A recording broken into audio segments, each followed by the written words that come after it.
Крымские татары были народом, депортированным из мест исконного проживания, но далеко не единственным. Депортации были формой репрессий по национальному признаку и, к сожалению, подверглись этому, в общем-то, вот этой форме репрессий, к сожалению, многие народы, и крымские татары подверглись тотальной депортации.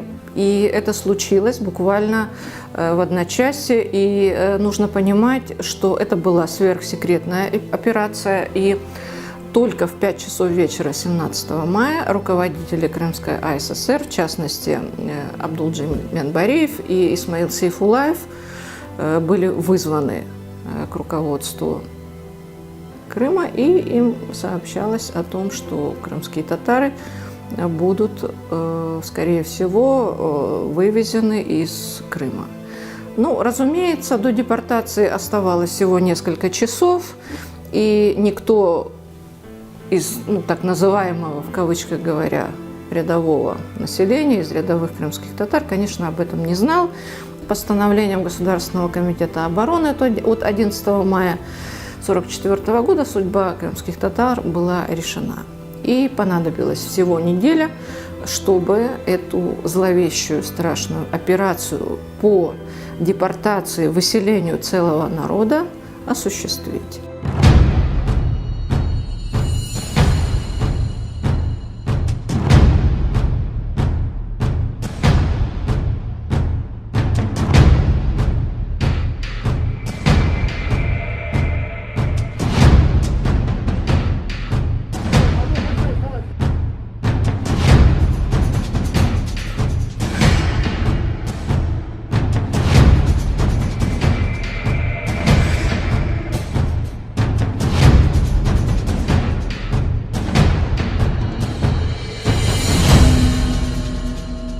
Після того, як у травні 2009 року на підставі моїх депутатських звернень і запитів була порушена кримінальна справа про факт геноциду Голодомору в Україні, до мене звернувся мій колега, друг Мустафа Джемільов допомогти йому в юридичному плані, що в такий самий спосіб була порушена кримінальна справа про визнання депортації кримських татар в травні 1944 року актом геноциду. І ось у вас є можливість побачити перше моє депутатське звернення 18 червня 2009 року на ім'я президента України Віктора Андрійовича Ющенка. І одночасно в цей же день таке ж депутатське звернення було направлено голові Служби безпеки України Валентину Наливайченку про порушення кримінальної справи за фактом геноциду, депортації кримсько-татарського народу та інших народів, які проживали в той час в Криму.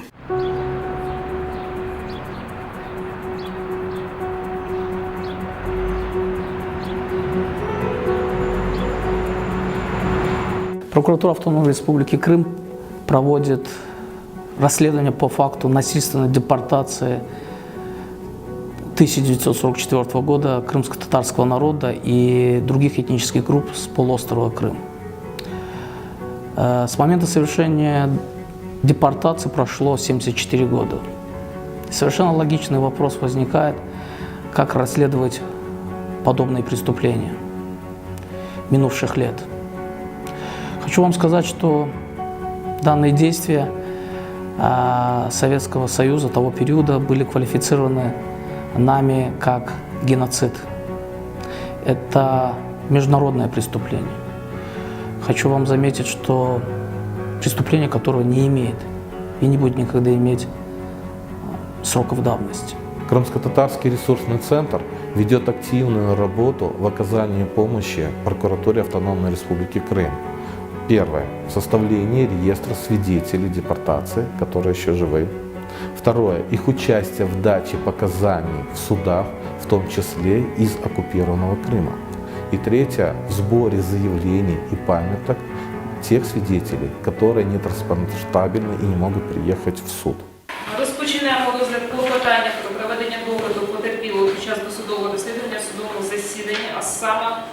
потерпілого Ібрагімова. Будь ласка, пані секретар, доповідайте як учасників судового процесу. До судового засідання прибули прокурор Жакомін та потерпіла Ібрагімов. Фіксування судового засідання здійснюється з допомогою комплексу відео і перевірки фактів кримінального. Дякую за станом необхідні дані учасників процесу, пане прокурор. Каким образом 18 мая 1944 года вам была объявлена депортация? Утром рано, на рассвете, пришли солдаты. Эти солдаты делали перепись населения. 3 дня эти солдаты ходили у нас, спрашивали, сколько человек нас, что у нас есть в доме. Все спрашивали, перепись делали. А с вечера у нас полно машин заехало в село. У нас спрашивали, а чего это много машин? А мы в Севастополь едем на ремонт. Вот так говорили. Мы ничего не знали. И утром вот так вот 4 часа. Ну, дети все вот такие все. Пока все собрали, ничего не взяли с собой, ничего абсолютно. Как есть, так и вышло. Утром нас разбудили и стали, сказали, собирайте вещи. И через 15 минут уже деревня была, оказывается, отцеплена. Люди же не знали, они ночью отцепили всю деревню, хотя они как бы на отдыхе, эти НКВДшные войска, как бы на отдыхе в нашей деревне отдыхали после тяжелых каких-то там боев. Так они такую версию не говорили. В ночь 17 на 18 мая, точнее, примерно в 3 часа, в 4 часа, это зависит от регионов, была во всех регионах проживания крымских татар осуществлена эта операция. Давали очень небольшое количество времени, врывались в дома, стучали в дома, врывались в дома советские солдаты в самое уязвимое для людей время, то есть когда они спали, когда они беспомощны, дети плакали, кричали, не понимали, что происходит. Это запомнилось абсолютно каждому, кто пережил эту страшную ночь или утро. А утром уже автоматчики по спискам, которые были составлены предварительно, они предварительно описали всех татар, которые проживают здесь. Потому что у нас 2 семьи было русских, хотя они чисто по-татарски говорили, и их называли татарскими именами, но они были русские. Вот. Переписали эти 2 семьи русских, не тронули. Всех остальных, на 154 семьи, были погружены в вагоны и отвезены на станцию Сюрень. Постучали в дверь, заглянули. И трое, по-моему, было, да, военных. И дали вам 20 минут на сборы, 20 килограмм груза, собирайтесь. Мы открыла сестра дверь, смотрим, солдат стоит. И нам сказали, это татары, мы по-русски не знали вообще. Татары говорят, соберите дети, выходите на дороги и в другую страну уезжаем. Пришли, Что сказал? солдаты постучали, мама дверь открыла и говорит, вам 15 минут, собирайтесь, быстро одевайте, мы же все спали, утром рано, еще темно было. Он махнул рукой, я к матери подошел, дети плачут, солдат посмотрел туда-сюда, матери говорит, давай, наверное, быстрее. Помню, бабушка мне дала в руки кувшинчик с водой и говорит, нигде не оставляй, это нам надо будет все время. И вот я помню, все время ходила с этим кувшином, а когда пили, я даже не помню. Вот так показал офицер, 3 звездочки было у этого офицера, он зашел, сказал, 15 минут, это я, видел своими глазами, он показал вот так вот. И в течение 15 минут нас прям вот в строгом режиме вывели на улицу. И кто с котомкой на плече, кто как. Погнали где-то километров, наверное, 2. Такая пустырь была, в этот пустырь. А когда уже высылать, утром рано на рассвете пришли, стучали и сказали, открой двери. А мама говорит,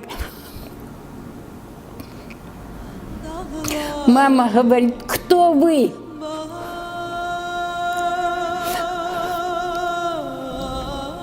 Они говорят, это мы, которые к вам ходили, перепись делали. Потом мама открыла двери, они зашли и сказали, вас, крымских татар, всех выселяем. Как мама говорит, как выселяем? За что? Приказ. Никакой необходимости в выселении крымских татар, ну, военной, да, как принято сегодня говорить, ну, особенно в таких шовинистических русских кругах, в кавычках, историками, уже не было. Так, более того, не было и тогда этой необходимости, потому что большую часть крымских татар на тот момент все-таки составляли женщины, старики и дети. Семьи были очень многодетные. Вот до депортации пера у нас всех мужиков забрали, одни остались дети. Так дети, по-моему, до 16 лет. Всех выше, ну, это забрали. Ну, кто, я не знаю, воевать или куда, увезли. Мы остались одни дети. Это я все прекрасно помню. Нас выселяли, вот ближайшие родственники, дети наших дедушек и внуки. Нас получилось 39 человек. Из 39 человек один старик, 9 матерей и 29 детей. Вот кого выселяли из Крыма. Мне было 3 года, 57 дней, когда меня этот, значит, бериевский сталинский режим посчитал, что я преступник, изменник и тому подобное, и подлежу к депортации. Вот у нас первое впечатление такое было. Я же говорю, тетя мужа в 37-м забрали, не вернулся. И когда вот это вот сказали, у нас было впечатление, что у родителей, и у тети, у всех, что нас расстреляют. Нас не куда-то вывезут, а вот повезут туда и расстреляют нас. Поэтому даже что-то такое не брали. Тетя Алиме говорит, слушайте, да что за беззаконие? Мой муж кровь проливает на фронте, капитан, командир роты, а вы, ну, бесчинство творите. Что это такое? Он подошел, выхватил пистолет свой и говорит, открой рот, сука, застрелю. Целью депортации в этом случае было как насильственное перемещение лиц с традиционного региона проживания, с исторической родины, так и фактическая ассимиляция данной группы, ее постепенное физическое, культурное, социальное, языковое уничтожение. Людей лишали имущества, крова и, по сути, обрекали на голодную смерть и вообще на смерть. А в это время мать, кажется, у нас была сердечная, и мы не знали. Но мы дети были, мы не знали, кто чем болел. И она упала. Упала, лампа разбилась. Забрали лампу и выгнали из дома. И ничего не дали взять из дома. Мать покойница взяла ключ из дома. И потом, говорит, приедем, закрыл, и приедем, говорит, заберем вещи. Мама лепешки сделал, это сказал, это лепешки делайте, вам на дорогу, вы едете далеко.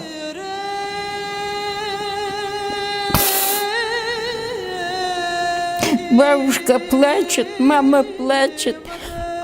Мама больная была, бабушка старенькая, а мы двое дети, мне было 8, сестры было 10. Что было вот так вот, мама собрала там кое-что. Мама растерялась, плакала, на детей своих смотрела больных. Она не знала, лишь бы детей как-нибудь забрать, а вещи даже я не думала об этом. Я помню, что мешочек сушеные яблоки мать взяла, ну, хлеба. Она сама пекла хлеб.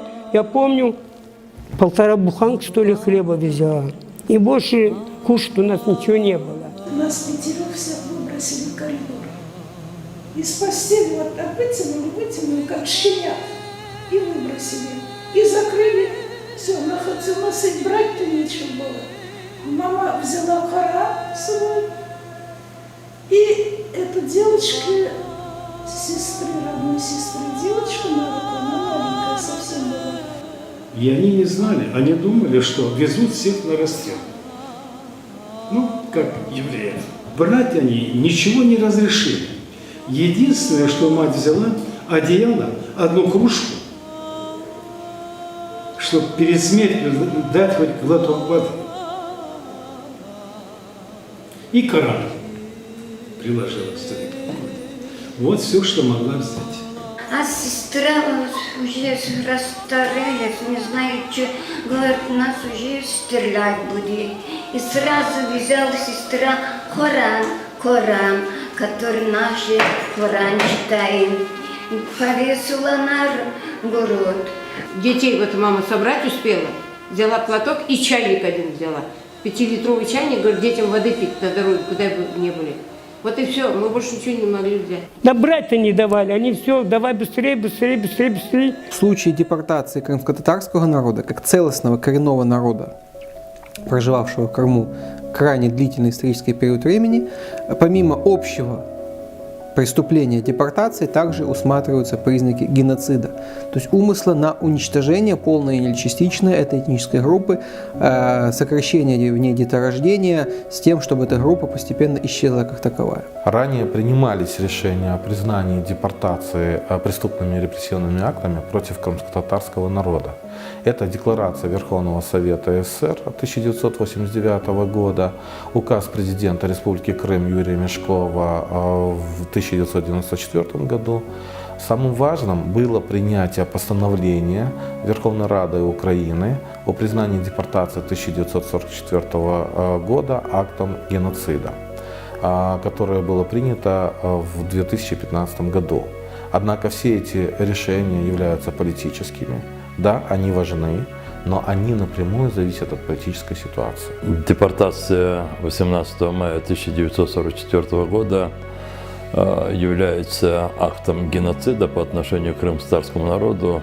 Ни у кого сомнений практически нет у людей, которые осознают, что это было. Верховная Рада Украины в ноябре 2016 года своим постановлением признала депортацию 18 мая 1944 года и все его последствия актом геноцида.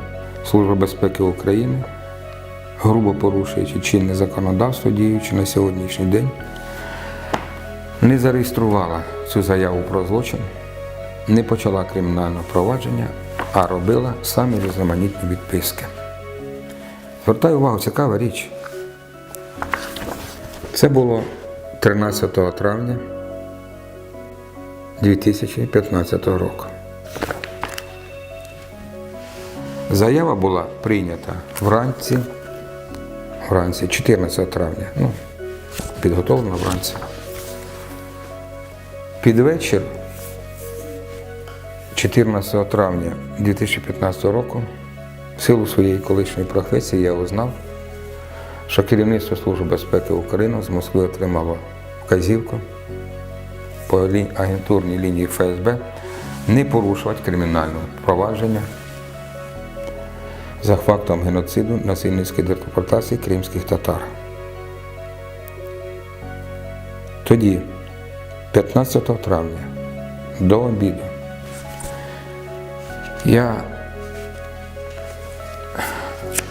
пишу звернення особисто президенту України Петру Олексійовичу Порошенку щодо юридичного визнання депортації кримсько-татарського народу та національних груп з Криму в 1944 році актом геноциду.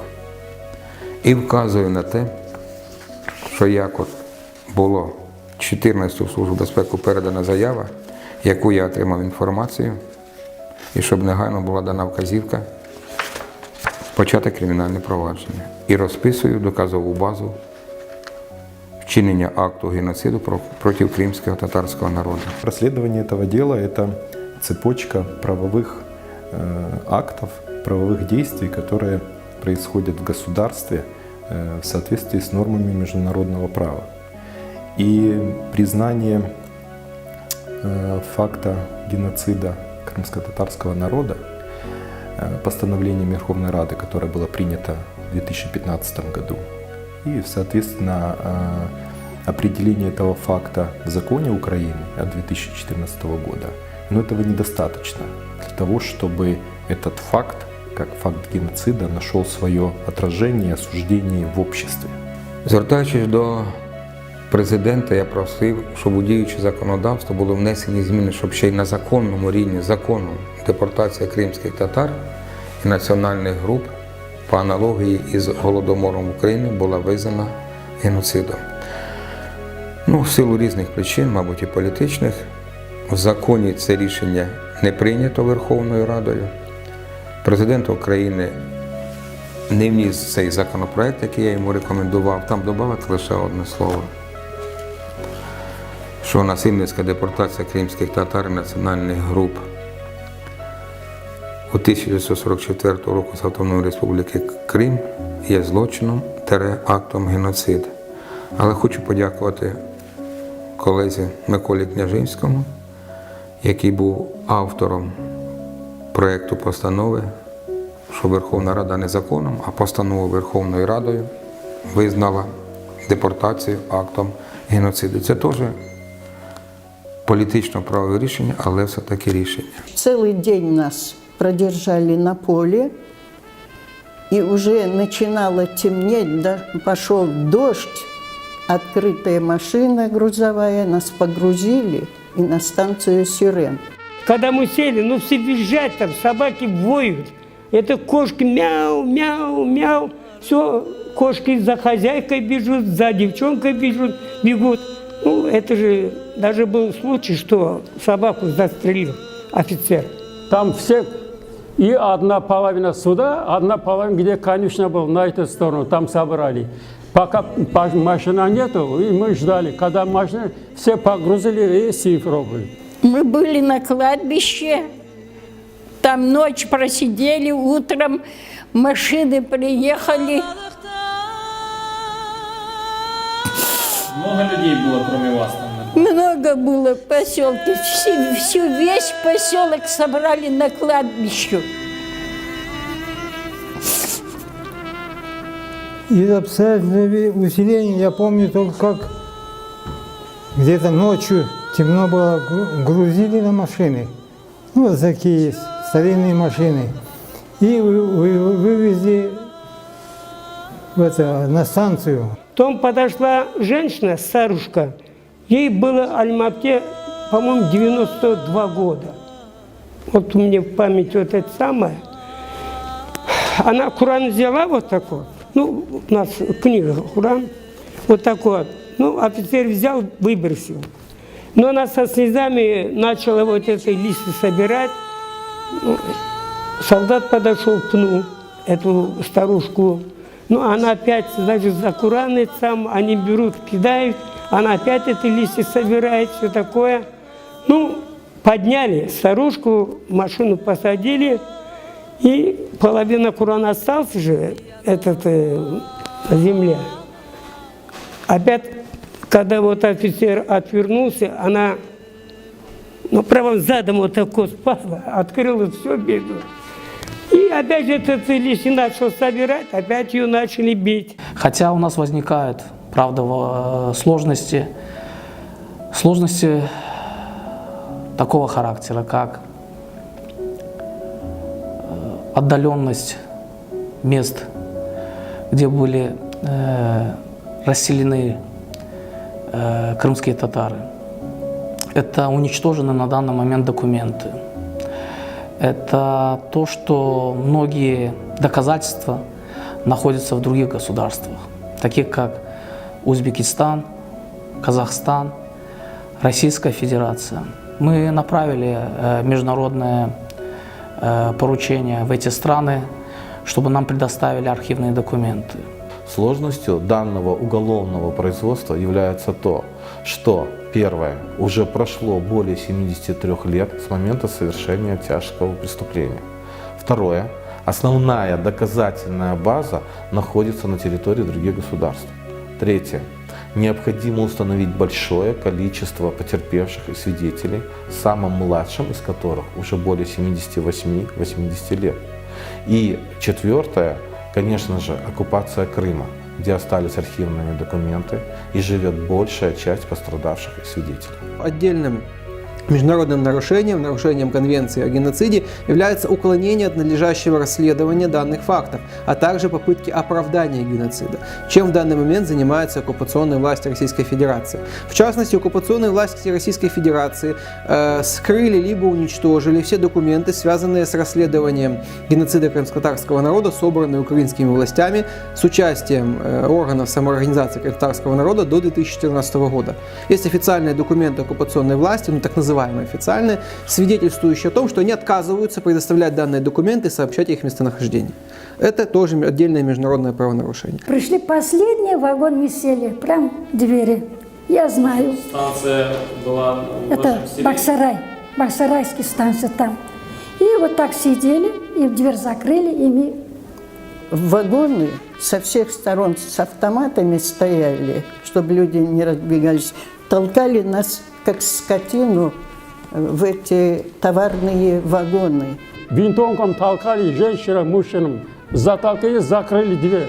Много людей было в вагоне? Да, полный вагон, там сидеть даже негде было. И я все время, как вези, меня на улицу не выпускали вообще, потом я не мог что-нибудь другое увидеть, кроме этих вагонов дырявых. Вот это вагон, забитый в шею был, наверное. Военный вагон был, наверное. И туда нам посадили, мы отвезли, в Узбекистан ехали, смотрим, в шею вот так полный, вот жоп вот так, одежда все в шею вот так. В вагонах теснота, не на чем сидеть, ни одежды, ничего, ни постели, ничего нет. Как эти селедки, в общем, были загружены в вагоны. Сидеть не на что. Стояли поздно уже, спать негде. Полный вагон людей. Вот за это я всем говорила, почему меня выслали. Чем моя вина? Я немца не видел, румын не видел. Партизанам помогал. И взяли мой поселок, немца полил, и меня выслали. За что меня выслали? Я голові Служби безпеки написав: прочитайте самостійно. Я сказав, що якщо найближчі години чи дні не буде виконана вимога закону, стаття 214 Кримінально-процесуального кодексу і моя заява про злочин, який має ознаки геноциду, насильницької депортації кримських татар, і не почнеться досудове слідство, в Європі, у світі мене знають як члена парламентської асамблеї, знають як члена багатьох комісій, як людину, яка у складі парламентської асамблеї Ради Європи брала участь в роботі в Організації Об'єднаних Націй. І я оці всі матеріали доведу до відома світової громадськості. Я виступлю в парламентській асамблеї Ради Європи, в Європарламенті, в ОБСЄ, поїду в ООН, в кримську діаспору кримсько-татарського народу і розкажу, як Служба безпеки України, не дивлячись і на вказівку президента України Порошенка, порушує чинне законодавство, Конституцію і займається не розслідуванням кримінальних справ, а політикою. І от, за підписом заступника начальника Головного слідчого управління 15 грудня 2015 року я отримав відповідь, що на підставі моєї заяви порушено кримінальне провадження, вказаний його номер за ознаками злочину, геноциду щодо кримсько-татарського народу та представників інших національних груп. Нами установлено 150 семей, которые были жертвами данной депортации. Это 1000 человек. Из них 150 человек были допрошены в качестве свидетелей, потерпевших. 89 человек, из которых на данный момент находятся на временно оккупированной территории. Около 200 запросов было направлено нами в научные библиотеки, в учебные заведения, в архивы. назначены экспертизы. То, что делает прокуратура, это чрезвычайно важно, поскольку процедура требует того, чтобы были зафиксированы наиболее такие, знаете, вопиющие, подтверждающие массовость преступлений, совершенных в 1944 году против крымстатар, их тяжесть и, главное, то, что они были направлены против целостного народа. Это было преднамеренные действия, которые были направлены на уничтожение крымско-татарского народа. Собственно, почему это и есть геноцид. Неважно, что оно происходит сейчас и спустя много лет. Детали остались, следы остались. Зло, оно кроется в деталях. Поэтому эти детали, которые сейчас являются доказательствами по делу, они вскрывают глубину этого зла. Это чудовищно. Это должно найти свое отражение в документах, это должно быть зафиксировано, и это хорошо, что это будет храниться в материалах уголовного дела в одном месте, когда каждый сможет получить к нему доступ и понять для себя лично, что происходило. Поскольку депортация является длящимся преступлением, которое продолжалось практически все существование советского государства, можно говорить спокойно о том, что эта длительность также уже в период, когда действовала Конвенция о предотвращении, о борьбе с геноцидом, безусловно, охватывается уже и этими конвенционными нормами. А там же в вагонах вот эти решетчатые окна. Мам, хочу посмотреть, где мы едем, подними меня. Мама однажды подняла меня. Я вижу, я говорю, мам, какие цветы, смотри, сиреневые. Мама посмотрела и говорит, это сирень цветет. Оттуда потом мы поняли, что мы проезжали Украину. Вот, ничего не было, и каждый там, в общем, там битком набито, дышать нельзя было. Вот каждый вот такой-то уголок, где приютился, вот в этом уголке он даже лишний раз двигаться не мог. На второй день мы были все буквально вшивые. Вши по нам бегали. И отец сказал, давайте, не будем стесняться, вытаскивайте, снимайте с себя одежду и начинайте давить этих вши. Не могу говорить. Болели, умирали. Я в вагоне видел, у нас в вагоне умерли. В Волге выбросили. То есть не хоронили? Нет, откуда хоронить? Как хоронить? 20 дней ехать. И не случайно масса свидетельств о том, практически каждый, кто это пережил, говорит о том, что при эшелонировании погибло достаточно много людей, хотя официальная цифра по телеграмме одного из функционеров НКВД всего 191 человек. Официальная цифра, конечно, эта цифра, ее нужно ставить под сомнение. Умирал кто-то в вашем вагоне? Да, умирали, были такие, которые обещают, на станции снимают, обещают похоронить, а это точно куда-то потом выкидывают все это. Никакой медицинской помощи не было, никто нами не интересовался. Загнали нас в вагоны и повезли. А эти вагоны вонючие, видимо, до этого скотина была на этих вагонах, на этих соломах мы лежали, ехали. Сама лично не видела, но сказали, мать лежит больная, то есть мать уже мертвая, а ребенок ее все еще сосет. Мертвая мать. И такое было. Ну, умирающих в нашем вагоне не было. А в других вагонах были умирали? Были. А что с ними делали? Оставляли. Оставляли в пути, да? Да, оставляли. Помните вы, куда вы прибыли? Дети кричат, мне мама остается, дедушка остается, а поезд едет. Бесчеловечно, конечно, это все было. Причем, я так понимаю, незаслуженно, поскольку это были дети, старики и женщины, которые никаких преступлений совершать не могли. То есть сделать кого-то виноватым в чем-то, почему? Потому что там какие-то причины ни в коем случае нельзя было. Обратно же привезли, выкинули как котят, да, скажем так, и выживаете. Людей, которые не дали ни дома, ни каких-то там помощи какой-то денежной. Как они выживали там, сколько человек умерло, да, вот, ужасно, конечно, это все. Говорю, многие плакали. Я сама чуть пару раз даже, знаете, вот слушала некоторые истории, но сижу сама, прямо вот слезы наворачиваются на глаза, ну, потому что мы, слава Богу, что мы это все как бы не видели никогда, и дай Бог, никогда наше поколение этого не увидит, да, как это все происходило. Солдаты, когда стояло, подходили солдаты, мертвых есть, вот мертвых они забирали, и люди спускались, хотели похоронить, они их не допускали.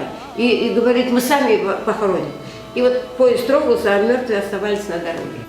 Как они рассказывают, на каждой остановке выкидывали покойников, никто их не хоронил. Мама говорит, что поезд остановился, дедушке было плохо, всем нужно было бегать в туалет. И в это время брат пошел к дедушку, чтобы слышал, как гудят, как поезда, что трогаться будут.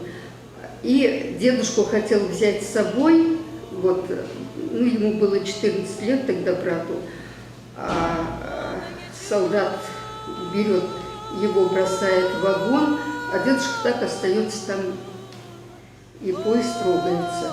Вот это вот мама постоянно говорит, это самое. Когда вот мы ехали уже в Крым, мама говорит, вот здесь в степи где-то дедушка наш не похоронен, а Не дали похоронить. да.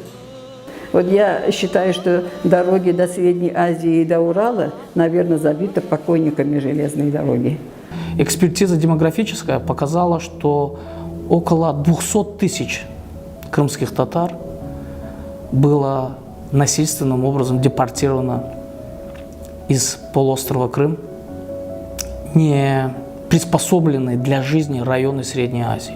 Это привело к частичному уничтожению целого народа. Признание депортации крымско-татарского народа актом геноцида или преступлением против человечности правовым путем, то есть решением суда, это не просто процесс, это долг перед людьми, которые пострадали от данного страшного преступления и всю жизнь боролись за восстановление справедливости, а этих людей с каждым днем становится все меньше и меньше. Это одна из основных задач крымско-татарского национального движения, которая должна быть выполнена.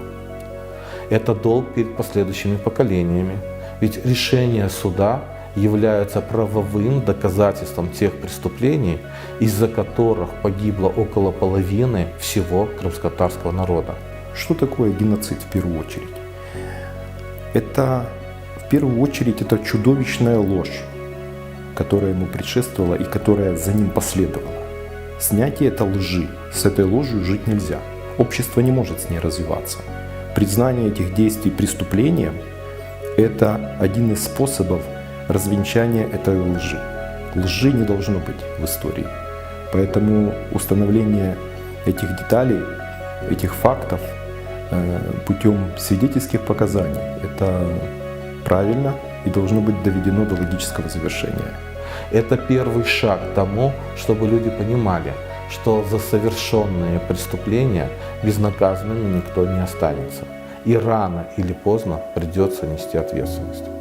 Данное расследование позволит назвать имена тех преступников, которые совершали эти преступления, и, возможно, посадить некоторых из них на скамью подсудимых. Расследование депортации крымско-татарского народа может стать локомотивом расследований депортаций и других преступлений, совершенных коммунистическим режимом на территории Восточной Европы. Вагоны, когда останавливались, вот как моя напарница сказала, люди выбегали, 2 кирпича ставили, быстро огонь разбавляли, хотели что-то приготовить, и не получалось. В туалет ходить некуда было. Потом, я говорю, татары наши мудрые, вот между этих вагонов там закрыли тряпкой и сделали как туалет. Иначе по-другому не могли. Ехали сутками, останавливались очень редко. И если останавливались, выпрыгивали все, бежали, что-то хотели скипятить, сварить или что-то сделать. Так если он опаздывал, или вагон уходил, уже он оставался, или они могли даже и расстрелять. Вот так к нам относились. Я помню, что был один выстрел, молодой человек бежал и не мог добежать. Даже бежали, у кого продукты есть, собирали дрова на эти печи готовили люди. Некоторые успевали, некоторые не успевали. Тут этот поезд трогается, схватали и бежали за этим поездом, садились. Останавливался поезд, бежали люди и мать, что-то спечь. Ведь если успела спекти, успела. Если не успела, придет солдат или кто сопровождает нас, или милиция был, не знаю. Пинком как даст по этому железку, и железка, и хлеб летит. Ну, тоже, по словам родителей, я помню, это где вагон остановить, если на станции или за станцией где-нибудь, если кто успеет что-то приготовить на кирпичах или на камнях, или кипяток сделать, даже воды, и то не могли полностью обеспечить водой, не было. Чудо, дядя хотел остаться из вагона, вода нету пить. И котелок взял за водой через 2-3 линии, и поезд приехал. И брат бежит, дядя бежит, еле-еле последний вагон засипился, и к нам пришел без воды. И то без воды остались. Вот мы сейчас осознаем, что с нами сделали, а тогда мы просто сидели и смотрели, и когда уже начали голодать, тогда мы поняли, что что-то страшное. Я помню, давали кашу, но пока все сидят по вагонам и все отбирали, в общем, закрывали двери на крючок, а окна закрыты, вот в вагонах днем, в темноте, вот так вот ехали. Всего на ноябрь 1944 года, то есть через несколько месяцев, в местах спецпоселений крымских татар было порядка 194 тысяч человек. То есть помимо Узбекистана местами изгнания стали российские области, в частности Марийская АССР, Казахстан, некоторые области Российской Федерации. Но здесь очень важно отметить, что, конечно же, возвращались военнослужащие из армии, возвращаться в Крым им нельзя было. Об этом также мы находим много официальных инструкций, что военнослужащим, крымским татарам запрещено возвращаться в Крым. И много об этом, соответственно, и устных свидетельств. Свидетельские показания очевидцев 1944 года – это люди, которым за 80 лет. И не вопрос не в интересности случая. Эти эмоции, это настолько была для людей ужасная стрессовая ситуация, что в возрасте 5-6 лет для них эти события отпечатались в такой четкой фотографической памяти. Ну, усомниться в их показаниях ни один человек просто не позволит себе. Люди в возрасте свыше 80 лет помнят эти события, некоторые до мельчайших подробностей. И мы приехали в Узбекистан, я так хорошо помню, вот этот костер разожгли, и все, у меня зубы, я так извиняюсь, все вот эти, у кого одеяло, у кого что было, так трясут, а там эти вши падают, они трещат. Это было зрелище ужасное, это никогда не забудется. И привезли нас где-то на участок отделения номер 2 назывался в то время. И там были такие разваленные дома, никаких условий там, ни воды, ни дров, ни печек, ничего не было. И так расселяли в каждую, например, небольшую комнату по 17, 20, 25 человек, по 3-4 семьи загоняли.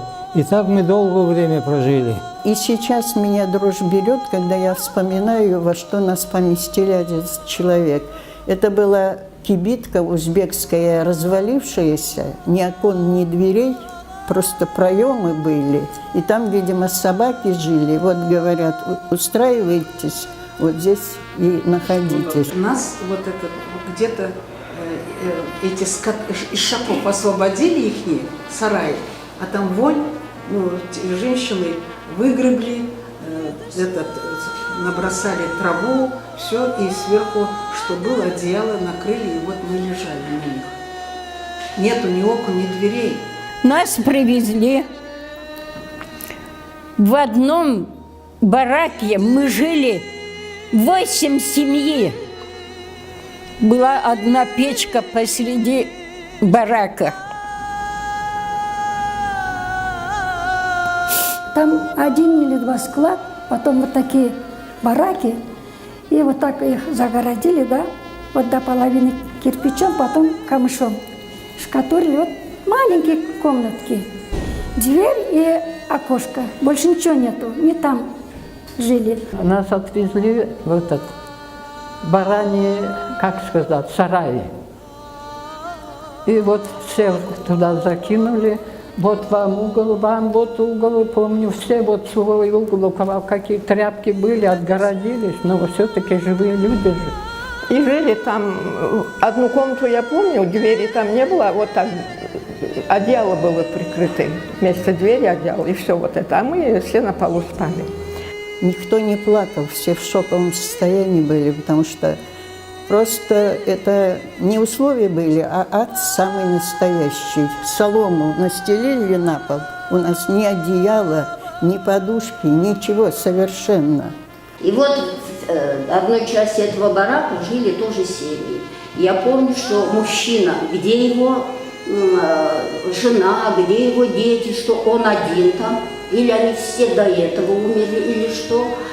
Его обнаружили, что он умер, и вынесли одеяло. Вот это одеяло чешело, шевелилось от вшей, вот эти большие белые вши.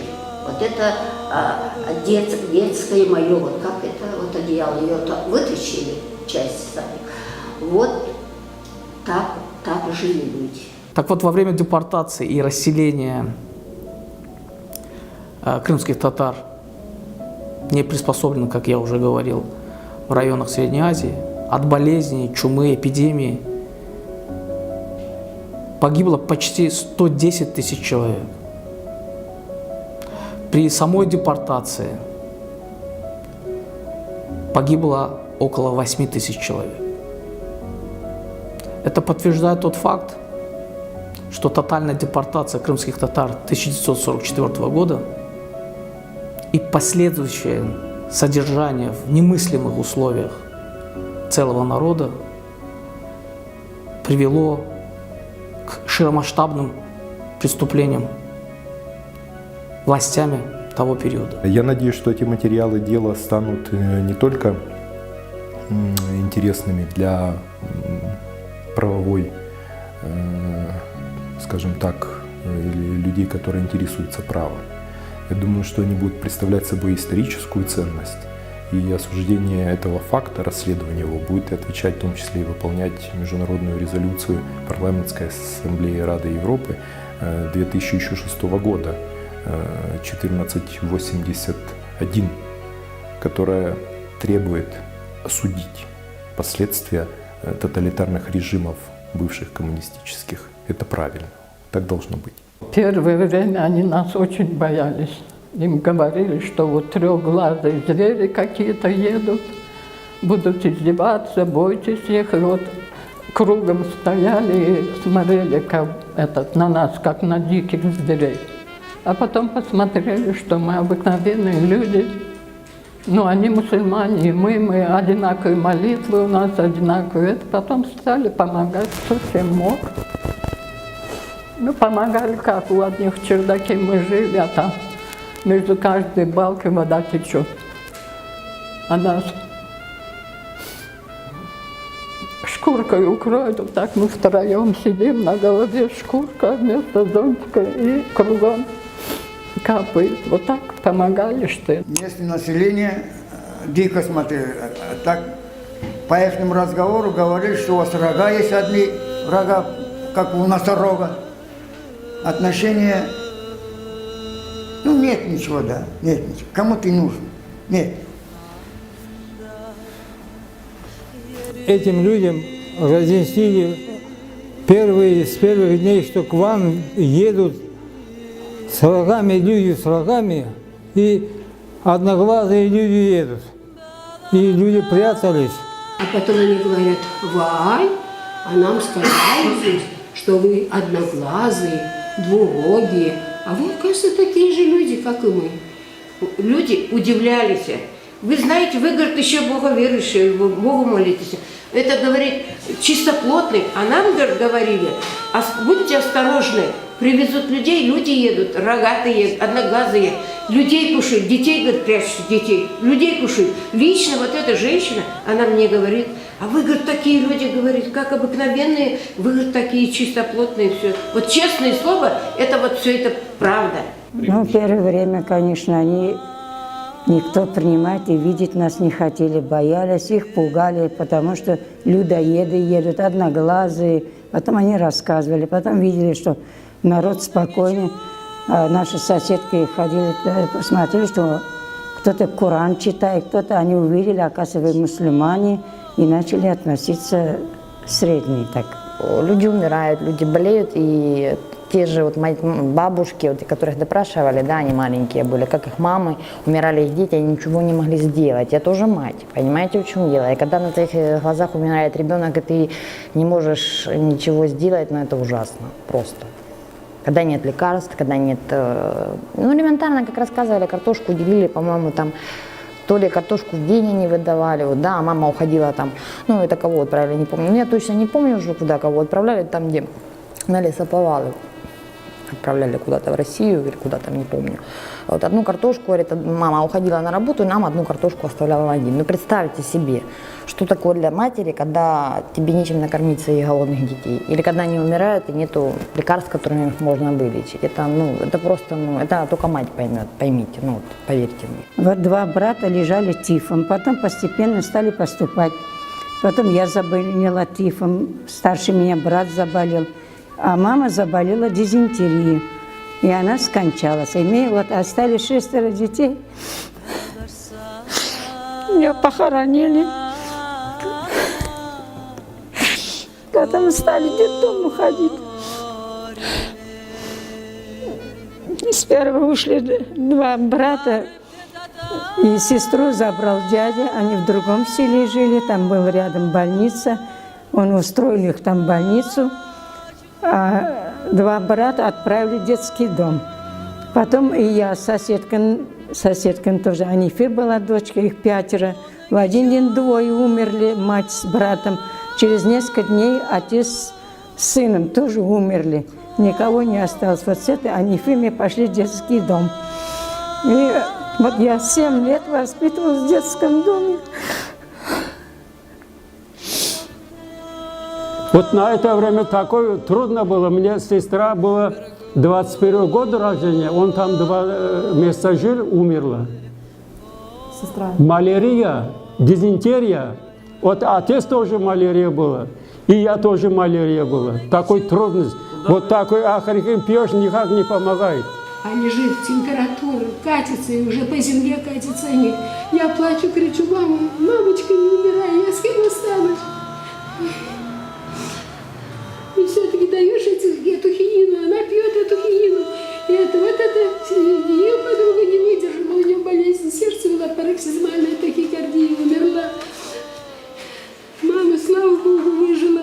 Все мы ужасно перенесли эту малярию, поэтому вот в неделю раз сестры приходили, горстями акрихину нам давали, чтобы пили. В малярии очень много людей погибло, потому что помощи особой нет. Вот эту хинину давали, ее принимали, пили. А с утра с 6 часов гоняли на хлопковое поле работать. Не идешь, значит, получаешь от хасилата. Или плетка, или же еще чего-то тебя лишают. Я чуть было тоже не скончалась от дизентерии. Я поела тубовник, выпила воду, уже, казалось бы, другое время. То есть подтверждение того, что люди здесь очень много умирало от этих вот болезней. Каждый болел, там больницы умирали, как собака. Умерла. Родная бабушка умерла с голода. Племянничек, как скелет ходил, просил кусок хлеба, как скелет. От голода умирали? От голода умирали, от цветов, что ли? Ну, мама в больнице лежала, оттуда уже принесли, умерла там.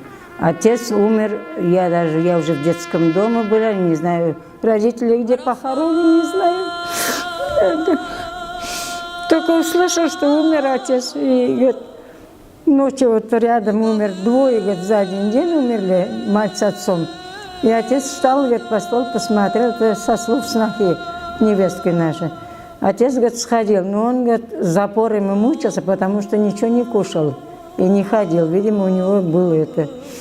И он сходил, вот, поплакал, сказал, вот двое умерли. Сам пришел, лег и скончался к утру. И мы не знаем, я не похоронена жить.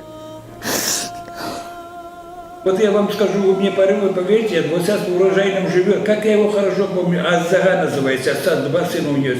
Вот этот человек, детей, вот моего брошюру, мешок положил, мешок, идет на кладбище. Кто поверит? Это все на моих глазах. А я сзади шел, плакал, ну что тогда мне только было 10 лет. В ноябре 1944 года, то есть буквально через несколько месяцев, мы уже видим цифру умерших в первые месяцы. То есть прошло июнь, июль, август, сентябрь, октябрь, ноябрь. Полгода. За это время умерло, по официальным данным, в Узбекистане около 11 тысяч человек. Это очень много для маленького народа. Это порядка 7% населения. Это больше, чем в любую войну. И голод был, и умирали от того, что климат не наш, не крымский. Многие пропадали, волки их загрызали. Вот поедут, особенно летом, может быть, где-нибудь что-нибудь найдем покушать, и вот потом находят по обуви, по одежде, узнавали, что человека загрызли волки. Вода в арыках мутная, грязная. Вот мы ее брали в Мирзачуле, когда были, там вообще вот камыши, как болото, да?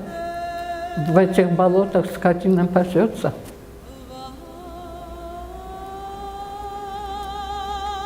В этих следах вода набирается, мы вот это набирали, у кого баночки, у кого какая поломанная пиалка или картошка. Эту воду собирали.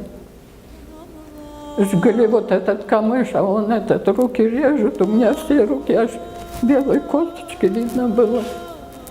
Бабушка у меня в 49 году, 21 января, умерла, Марийский АССР. Остался там.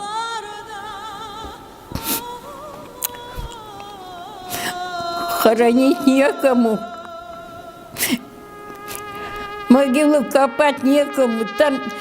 Там земля вот так мерзнет. Женщины, дети, подростки.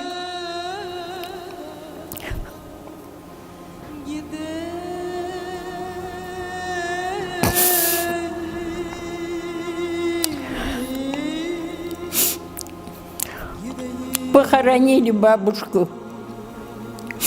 И люди умирали, им не давали ничего, чтобы хоронить. Ни ткани, ни как положено, допустим, да, ничего хоронить не давали. Вот пойдут, сами уже люди обессиленные, выкопают какую-то яму, в эту яму похоронят, вот так слегка прикроют, а ночью то ли там собаки, то ли волки раскрывали эти кладбища, и вот это вот на следующий день видели своих покойников валяющимися. Я в своем документе писала, пески Кызылкума и Каракума удобрены костьми крымско-татарского народа. По скромным подсчетам, по самым скромным подсчетам, по данным властей, порядка 25% в первые годы крымских татар погибло вот от болезней, от невыносимых условий жизни в новых местах. Они были лишены крова, погибли от голода, от болезней. Власть создала такие условия. То есть они бы сами, эти люди, конечно же, жили бы на родине, но власть, в общем-то, это преступление власти. Для нас это очевидно, для историков. Чем вы питались? То есть или дали сразу работу, заработать? Нет, работу не дали, даже если давали бы, я не мог работать. Нет, не вы. У меня мать была швея, она шила. А местные население...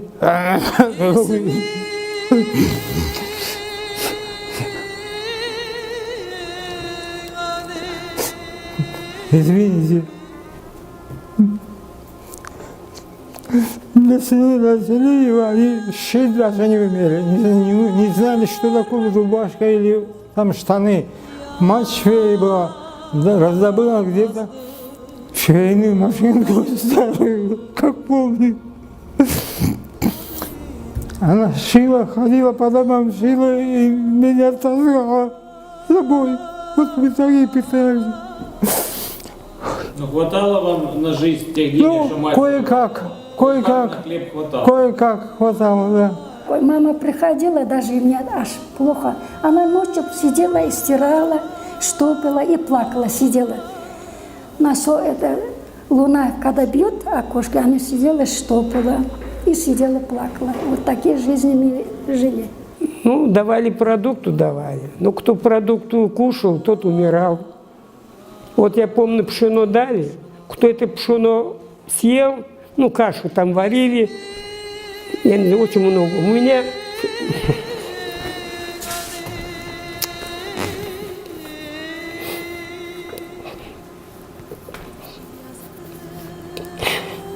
Иногда вот такой жугарик лепешечку кушаем. Вот это на целый день. Вот так сидели. Дверь закрыта, там две окна, один стекло есть, два нет. Вот такое стекло, и дверь закрыли, мы сидели там в темноте. Там 1, 2, 3 семья жили в вот этой комнатке. И которые, я думаю, вот это красный кирпич, которые были эти расколоты, ну, на печке, да, знаете, да, печка. Вот. Я думаю, это крошки хлеба, я эти крошки кирпича ем. Если кто-то постучится, мать постирала, я не мог сидеть, я голый, я бежал и прятался за печку. Абсолютно нечего было одеть. Представляете? Урал. Ночью волки вот так вот подходили и были. Страшно было выходить. Мы собирали ягоды, продавали, ходили. Какой-то, чтоб кушать, чтоб не умирать. Были и умирали. Мужиков нету, хоронить некому. Похоронили, через 3 дня приходим, смотрим, нету их, сокалы вытаскивали и жрали. Копать мало, покопать, закопаем, так силы нет. Если мы прочтем Конвенцию о геноциде, мы видим, что там есть статьи о том, что не только некое прямое убийство, не только даже убийство одного человека или то, что его обрекли на гибель по национальному признаку, является геноцидом. Применительно к крымским татарам очевидно, что это был акт геноцида. Так процессуальным руководителем данные действия были квалифицированы по части 1 статьи 442 Уголовного кодекса как геноцид. И им же было подготовлено проект уведомления подозрения руководителям того периода.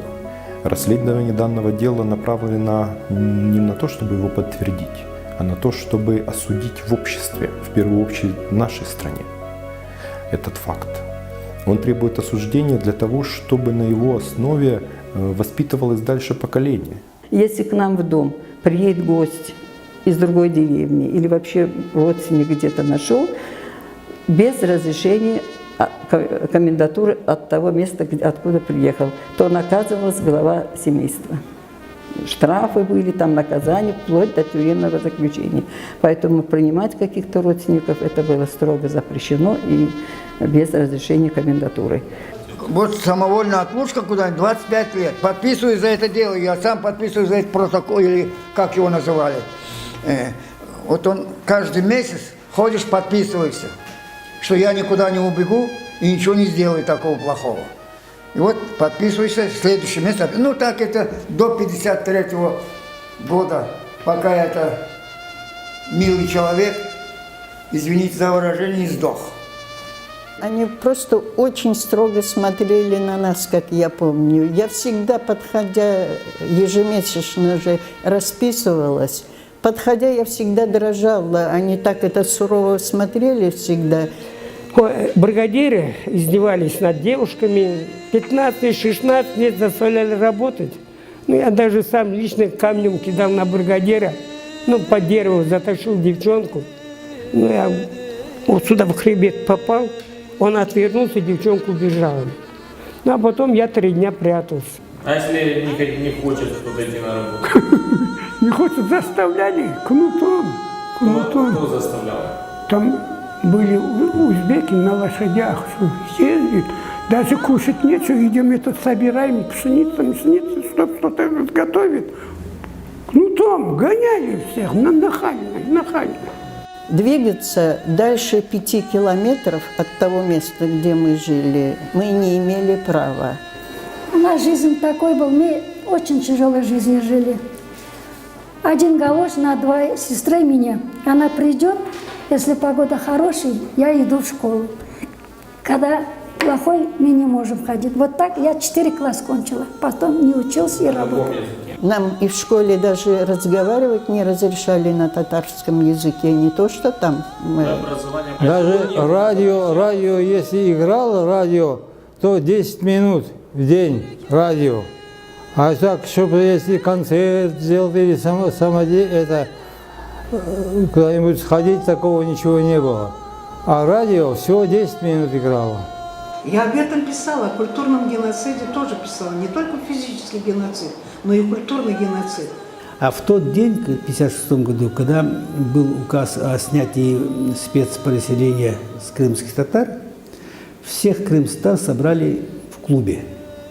На сцене были установлены столы, и каждого вызывали по фамилии, чтобы выдать паспорт. Паспорта уже были заготовлены, но их сразу не стали давать.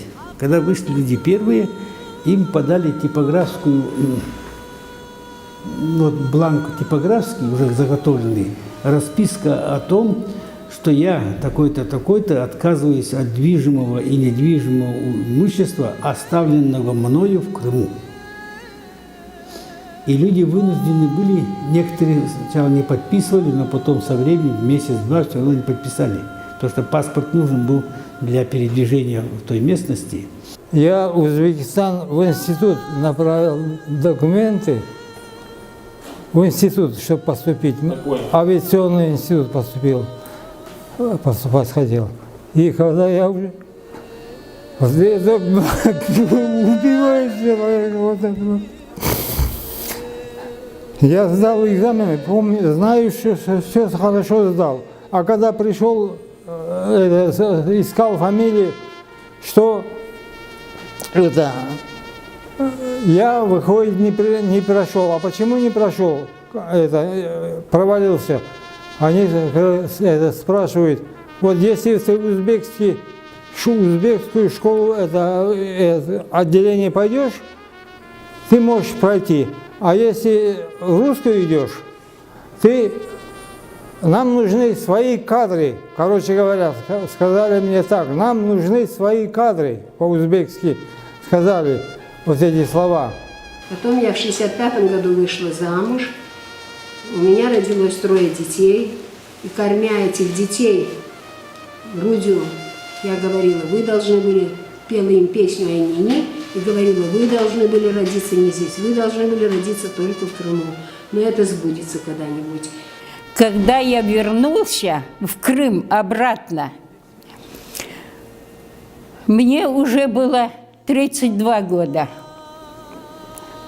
Мне было 32 года, я была мать 4 детей. И опять меня пришли высылать. Поломали двери, зашли. Мы с мамой горько плакали. Горько опять нас высылают. Во-первых, под состав соучастия в данном преступлении подпадают и акты вторичных депортаций, то есть противодействие советской властью и ее правопреемниками, например, нынешней российской властью, в процессах возвращения из мест депортации на историческую родину. Фактическое противодействие такому возвращению является соучастием в депортации. Крымско-татарский ресурсный центр ввел в процесс адвоката. Кроме того, мы начали активный поиск людей, которые подвергались вторичной депортации в 70-х и 80-х годах прошлого столетия. И уже на сегодняшний день подано более 50 заявлений в прокуратуру Автономной Республики Крым. Генерал здоровый заходит. Вот эта моя 6-летняя дочка выскакивает с кровати. обнял этого генерала ноги и просит: не бейте папу, не высылайте нас.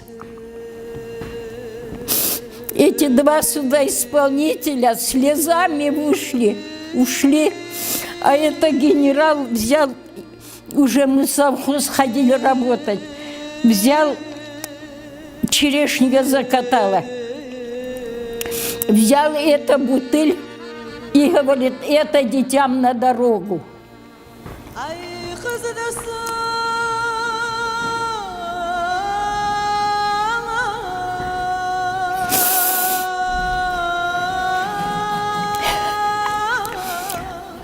В 1977-м я с семьей переехал в Крым, в 1977 году. И как, прописали вас?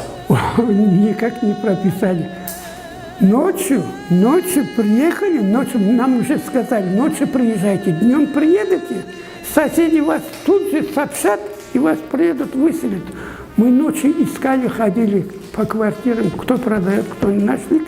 Нашли домик, полдомика, вот так весь половину домик нашли, купили ночью. 6 лет меня не прописали. Сказали: откуда приехал, туда езжай. Уже и били, и я уже не хочу это сказать, что только не делали. Уезжай, не пропишем все равно, уезжай, не пропишем, все равно уезжай, и все. Вот сегодня будем вас высылать, так говорят. Мы уходим, домой не приходим. Домой где-то ночуем, где-то, тепло было, как раз летом было, я приехал. Вот так ходим, утром приходим. Они приходят, печатают дверь, чтобы мы не зашли туда. Мы все равно заходим. Вот такое условие жили. Приходим мы, договариваемся, целую все задаток оставляем. На утро, значит, принесем деньги. Приходим на утро, а там уже вечером пришли, вы что, татарам продаете дом? Да, продаю, вот, верните задаток, давайте сюда документы. Татарам нет, или чем мы вас выселили. Вот такие страшилища делали. Участковый и голова сельского совета. После 60-какого года начали приезжать сюда, и их все выгоняли же. Мой сосед еще двоих оттуда собрали, помогли им, чтобы они приехали в Крым. Приехали, через неделю их оттуда вытурили, его самого взяли в самолет, личными деньгами, которые про тебя был, купили билет и отправили в Ташкент. Меня поймали, Петренко был начальник оперчасти КГБ Крыма. Поймали по дороге, когда ехала, машину сняли, руки закрутили, в самолет посадили, отправили. Я тогда его укусила. Сказала: вы в 1944 году меня из детской кровати выбросили без сопротивления. А в 1976 году я буду сопротивляться, я вам горло перегрызу. И он успел отвернуться, я укусила его. В Крыму зародилось такой обычай проводить день односельчан. То есть все уроженцы данного села в этот день собираются, и мы там, значит, отмечаем, молимся и, заодно и гуляем, так сказать, отдыхаем. Да? Я в 1992 году я проводил такое по личной инициативе, я там раздал всем анкеты. И в анкете был 25 вопросов было, но один вопрос был такой: куда вы были депортированы в своей деревне? И когда я все анкеты просмотрел, получилось, что наши 154 семьи были депортированы в 7 различных регионов Российской Федерации, Советского Союза. Это и Узбекистан, и Урал, и Поволжье, Верхнее Поволжье, Марийская ССР, Костромская область, да, Пермская область, Горьковская область. В общем, в 7 регионов. И тогда напрашивался вопрос: а почему так они сделали, почему так они решили, что именно их на... А ответ был простой, наверное, потому что расчленить все эти семьи, порвать все родственные связи, и тогда людям было бы выживать еще труднее. Семьи попали в разные, в Марийскую ССР, Узбекистан, в разные. Их рассыпали, как и весь народ. Для нас важно восстановить справедливость, провести, можно сказать, даже юридическую реабилитацию лиц целого народа, в отношении которых было совершено тяжкое в том числе с точки зрения международного права, преступление. Я думаю, что мы завершим данное производство, и материалы будут представлены в суд.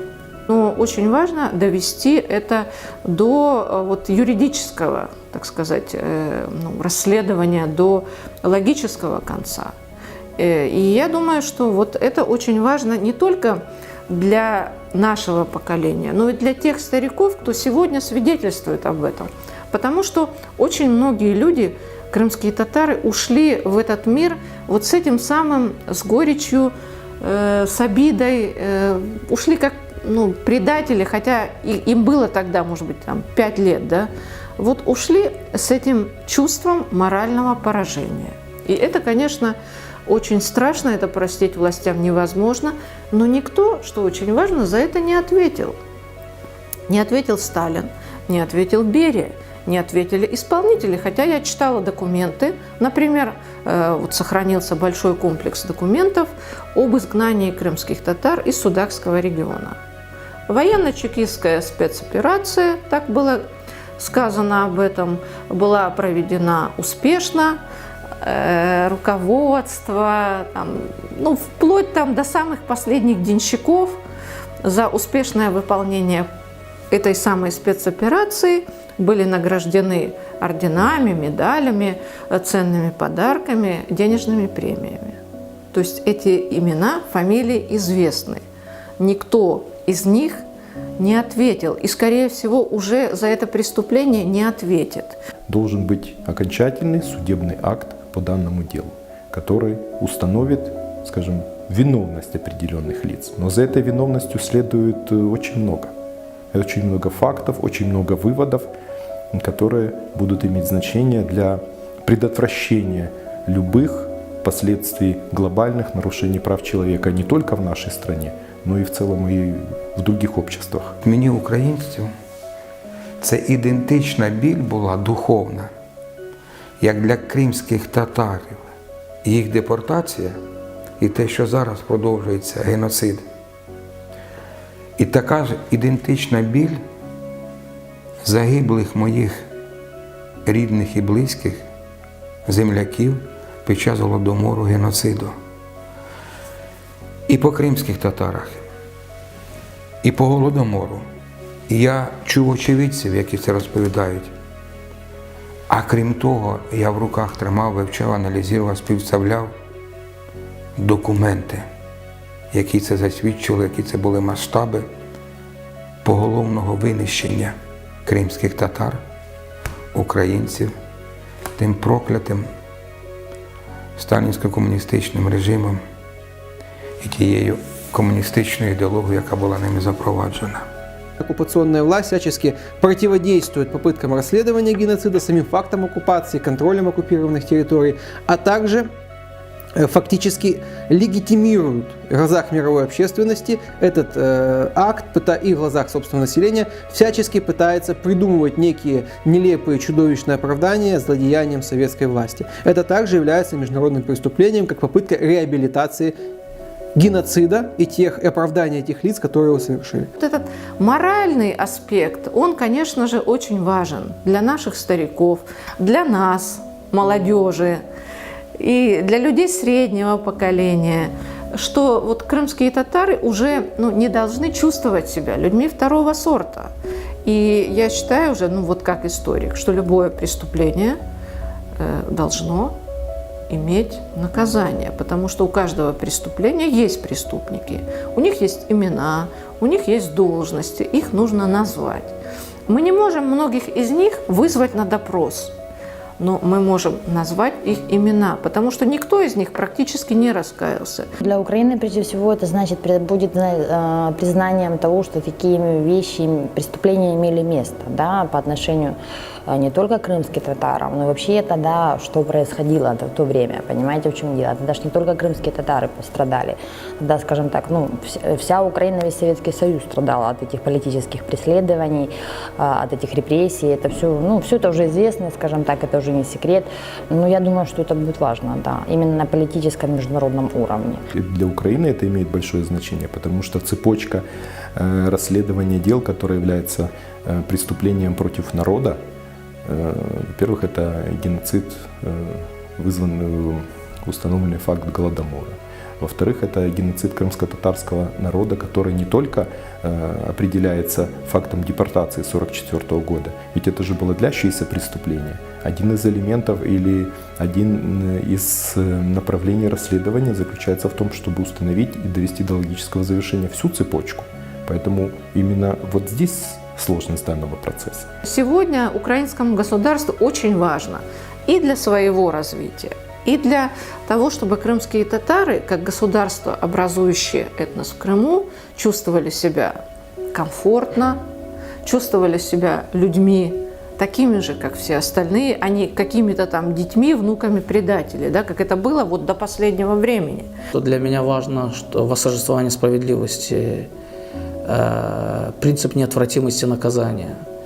Несмотря на то, что прошло столько времени, я думаю, что оценка действиям этих людей, хотя уже многих из них нет живых, должна дана правовая правильная оценка. Справа не завершена. Об'явлена лише підозра 2 особам, а по крайній мною встановлено близько 3 десятків осіб, головних організаторів і співорганізаторів вчинення акту геноциду проти кримсько-татарського народу. Ну і я тримаю цю справу на контролі особистому, хоч уже і народний депутат. Очень важно, несмотря на то, что тех людей, которые были очевидцами депортации, их самих депортировали, их осталось не так много, но то, что делает сейчас прокуратура, чтобы в соответствии с нормами законодательства Украины и процедурами закрепить все эти показания, это чрезвычайно важно, поскольку они станут, эти показания станут в основу будущего международного суда, в чем я не сомневаюсь, и они будут частью международного суда над сегодняшними действиями Российской Федерации, чьи преступления направлены опять же по национальному, по этническому признаку против крымстатар, являются таким проявлением, преступлением этноцида, поскольку они практически, сегодняшние правители России, повторяют преступления Сталина. Конечный результат должен быть один. Признание данного факта геноцидом, судебным решением. Очень важно, чтобы это расследование было доведено до логического конца, то есть до признания депортации 1944 года геноцидом крымско-татарского народа. Крымско-татарскому народу необходимо судебное решение, которое не будет зависеть от политических процессов, и никто его не сможет отменить. Дело о геноциде крымско-татарского народа, как и дело о геноциде украинцев, евреев, ромов, является актом справедливости, который должен символизировать невозможность повторения этих преступлений снова.